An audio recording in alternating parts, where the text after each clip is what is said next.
Okay, Rob, so we've talked about the importance of sodium and supplementing with sodium, but are there any populations for whom additional sodium is not a good idea?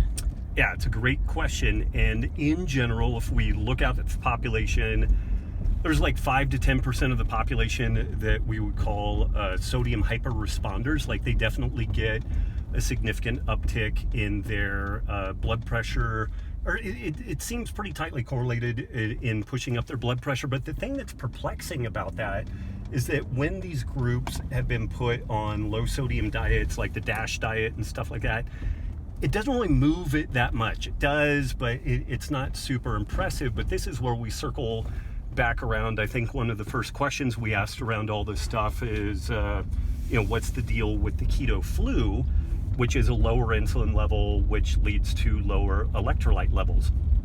The folks that tend to be sodium hyper-responders, I think what's going on there is they also tend to express elements of the metabolic syndrome kind of disproportionately in that kind of blood pressure regulation. Some people show dyslipidemia, some people show acne. Like the metabolic syndrome covers a lot of different stuff, but there are some people that metabolic syndrome really manifests as elevated blood pressure.